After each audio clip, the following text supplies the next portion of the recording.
Rule 113, arrest. Section 1, definition of arrest.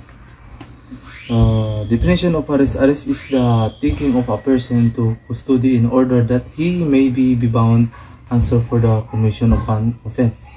So, halimbawa, ang pag-aresto ay ang legal na pagkuha sa isang tao at paglalagay sa kanya sa kustodya or custody ng batas.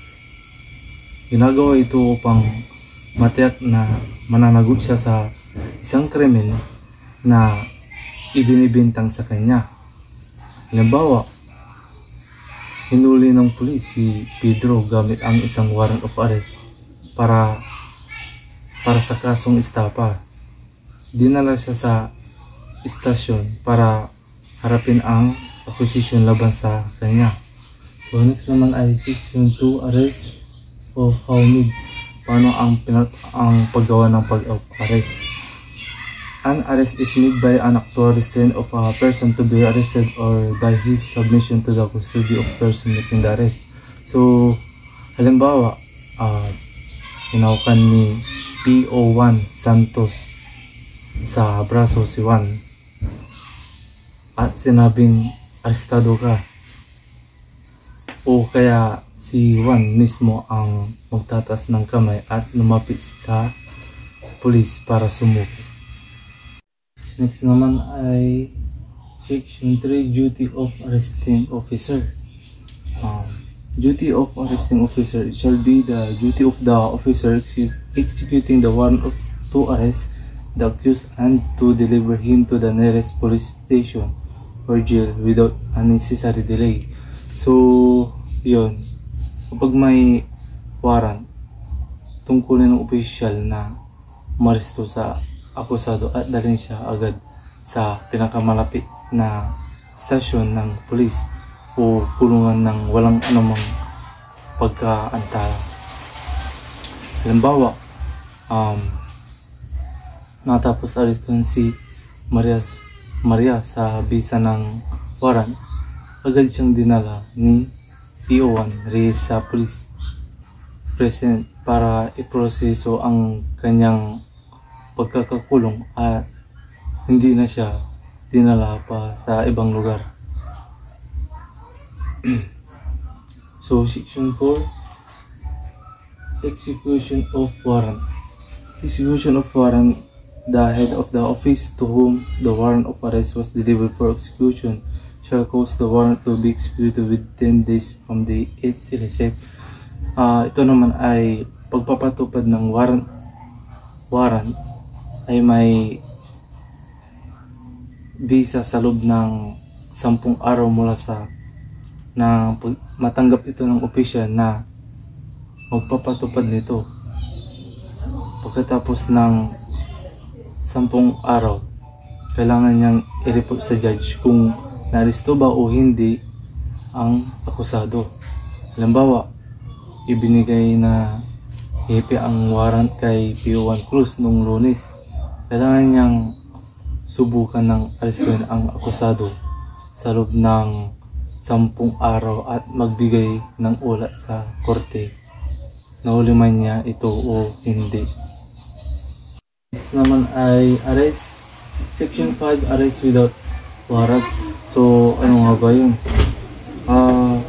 Arrest without warrant, when lawful, a police officer or a private person may without warrant arrest of a person. So, ito yung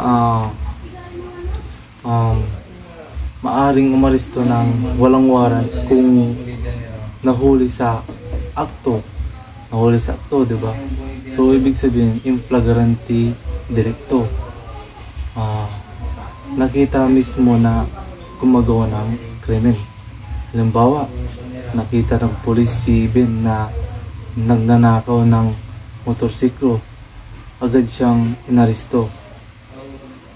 Next naman ay katatapos ng gawin. So that is called be the hot pursuit. May matibay na dahilan para maniwala na ang tao ay katatapos ng gumawa ng krimen Halimbawa, hinabol ng pulis ang suspect na tumakas matapos makita ang krimen. Tumakas na preso, ang taong arresto ay isang preso na tumakas na sa kulungan. Sunod naman ay Section 6, time of making arrest. So, ano nga ba yung Section 6?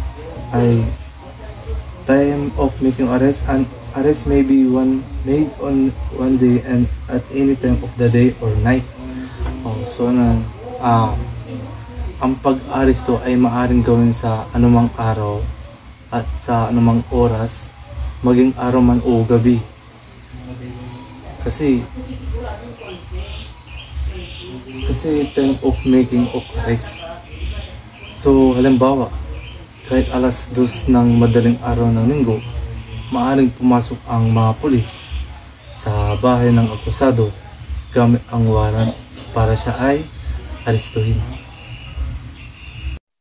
Next naman ay Section 10, officer may summon assistance. An officer making a lawful arrest may orally summon as many persons as he deems necessary to assist him in effecting the arrest.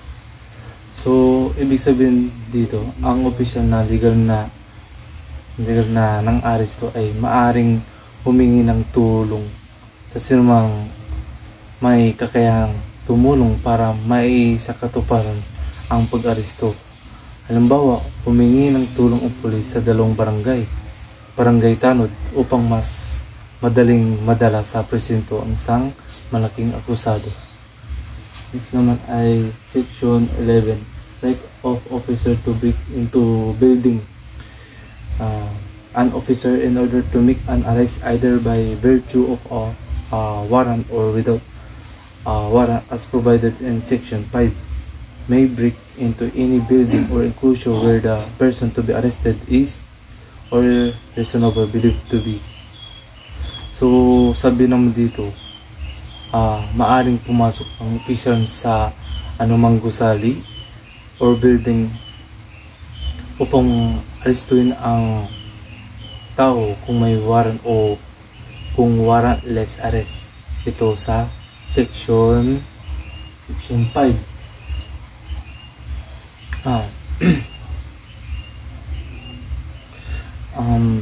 Matapos magbigay ng abiso or announcement na papasok siya. Halimbawa, pumatok ang pulis sa bahay ni Mark at nagbigay ng abiso. Sabi na, pulis kami, may warrant kami. Kung hindi pinagbuksan, maaari na siyang pumasok. Section 3, right to break out from building or enclosure. Sabi naman dito, whenever an officer has entered the building or enclosure in accordance with the preceding section, he may break out therefrom when necessary to liberate himself. Dito naman, ang official na pumasok sa building gusali para umaresto ay may karapatang ding umalis sa gusali kasama ang inaaresto. Halimbawa, matapos arestohan si Luis sa loob ng kanyang opisina, may karapatan ng pulis na sirain ang anumang kailangan upang makalabas sila ng ligtas. So next naman ay arrest after escape or rescue. If a person lawfully arrested, escape or is rescued, any person may immediately pursue or retake him without a warrant at any time and any place within the Philippines.